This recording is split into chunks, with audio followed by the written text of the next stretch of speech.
Platicando en Positivo con Axel y Víctor. Un espacio para romper estigmas, informar y platicar sobre la experiencia de vivir con VIH.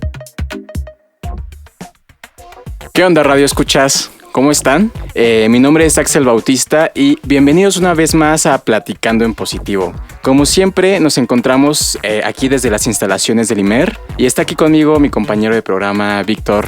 ¿Qué onda, Víctor? ¿Cómo estás el día de hoy? Hola Axel, estoy muy bien, muy contento de estar aquí nuevamente en Platicando en Positivo y también quiero extender este caluroso saludo a todas las personas que nos están escuchando. Bien, pues mira, hoy tenemos una invitada muy especial. Ella es socióloga, igual que tú y yo. Está haciendo su maestría en estudios culturales en el Colegio de la Frontera Norte, en Tijuana. Es una mujer con un gran liderazgo en el activismo de la disidencia sexual, el VIH y las juventudes.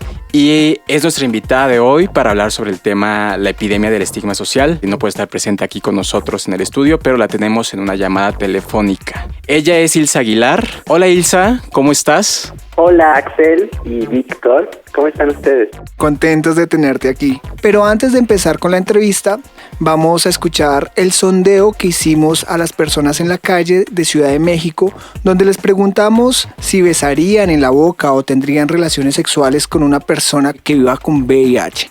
Y esas fueron las respuestas. ¿Tendrías relaciones sexuales con una persona que vive con VIH? No. Pues sí, pero con protección.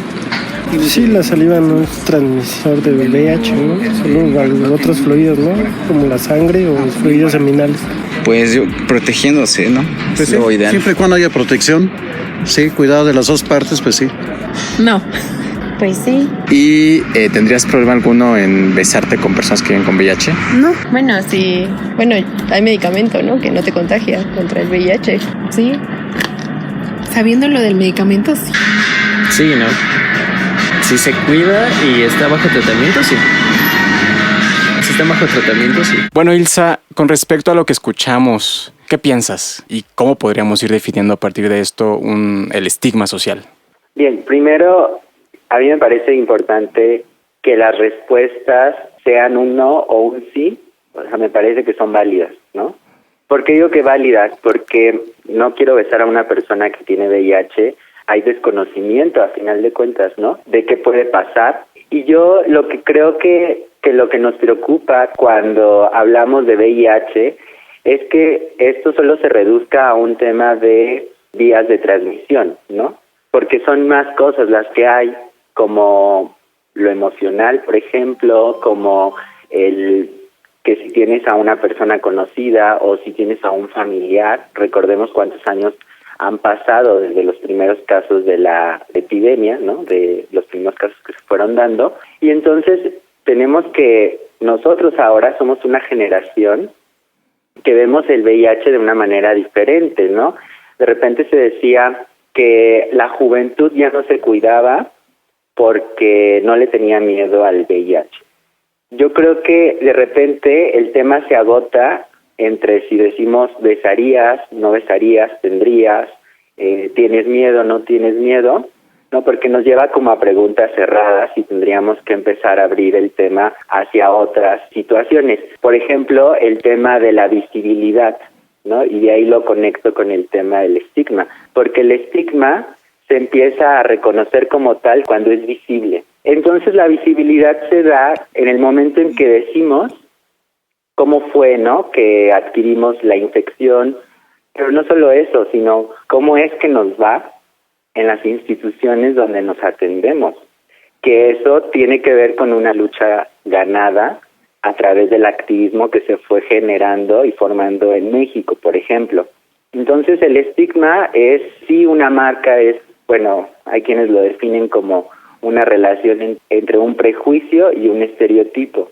¿Y por qué retomo esas dos palabras? Porque sí tiene que ver el cuerpo. Cómo vemos nuestros cuerpos, pero también esos cuerpos a qué espacios acceden, ¿no? Ya sea en cuestiones médicas, pero también en cuestiones de diversión, de generarse un proyecto de vida a final de cuentas. Yo tengo una pregunta, Ilsa, y es el tema de, tú dices, bien, o sea, el estigma social va ligado con prejuicios y digamos que pues Cuando una persona, como lo decías anteriormente, hasta que no enuncia su diagnóstico, no se hace visible, ¿cierto?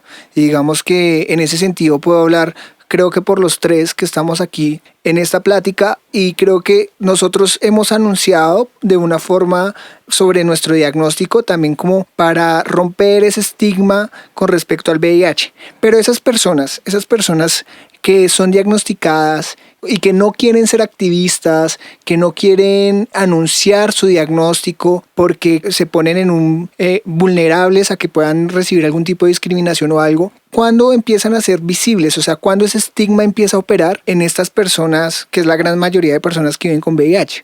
Yo creo que en la medida que nos encontramos con dificultades, por ejemplo, una dificultad, el decirlo ya es una dificultad. A veces lo podemos resolver esas dificultades porque lo sabe un grupo de personas que a final de cuentas da soporte emocional o escucha a esa persona. Pero cuando eso no está, se vuelve difícil, y yo creo que esa dificultad es lo que pone de manifiesto cierta vulnerabilidad, cierto estigma, ¿no? Porque también podríamos hablar de que el estigma está asociado, creo yo, con un tabú, con lo que no podemos decir, más allá del virus, porque tiene que ver con una sexualidad a veces negada, a veces vivida a medias tintas, sobre todo cuando no hay derechos, no hay acceso, por ejemplo, a matrimonio, no hay acceso a una ley de identidad de género, que es como las dos como aristas de agenda que creo que ha tomado de alguna manera sí el movimiento del VIH. Justo me parece muy importante lo que estás diciendo, ¿no? Porque fíjate que hay un autor que se llama Jonathan Mann, ¿no? Que fue un líder muy importante en la lucha contra el VIH-Sida. Y él hablaba como de una tercera epidemia, ¿no? La primera epidemia era la epidemia del virus, la segunda era la del SIDA, y esta tercera epidemia era la epidemia del estigma social, que como tú justo lo acabas de mencionar, pues tiene consecuencias muy grandes en diferentes aspectos, ¿no? Por ejemplo, la encuesta nacional sobre discriminación del 2017, ellos mostraban que 1/3 de la población encuestada no podía convivir o no le rentaría un cuarto dentro de su casa a una persona que viviera con VIH. O incluso pensaba que convivir con una persona con VIH era una situación de riesgo.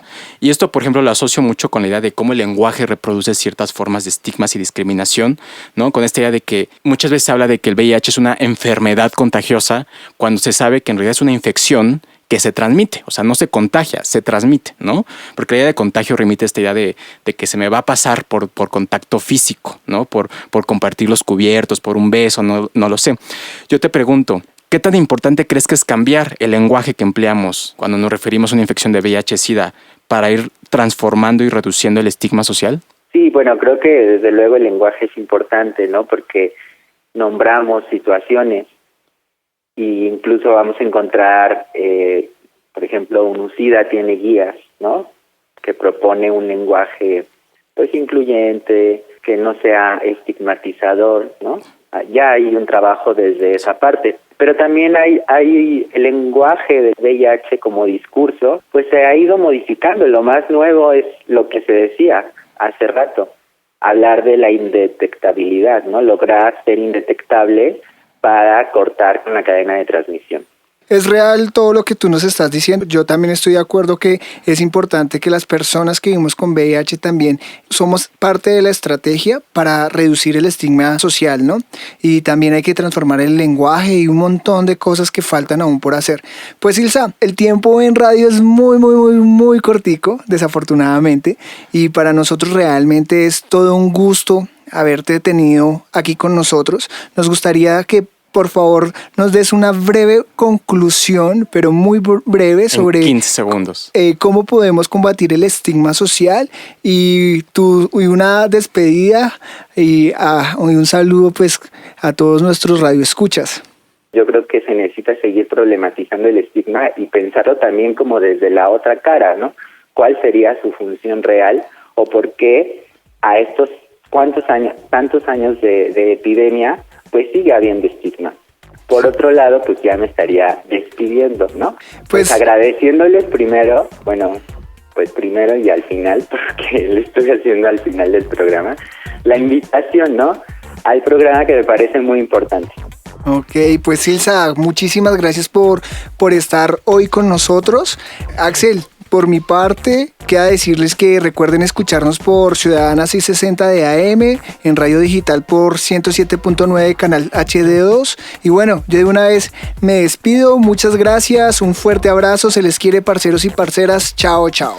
Y recuerden que los programas también van a estar en formato podcast en la página del IMER, www.imer.mx/Ciudadana 660. Síganos en nuestro perfil de Instagram, @platicando en positivo. Y un abrazo a todas, todos y todes. Hasta la próxima.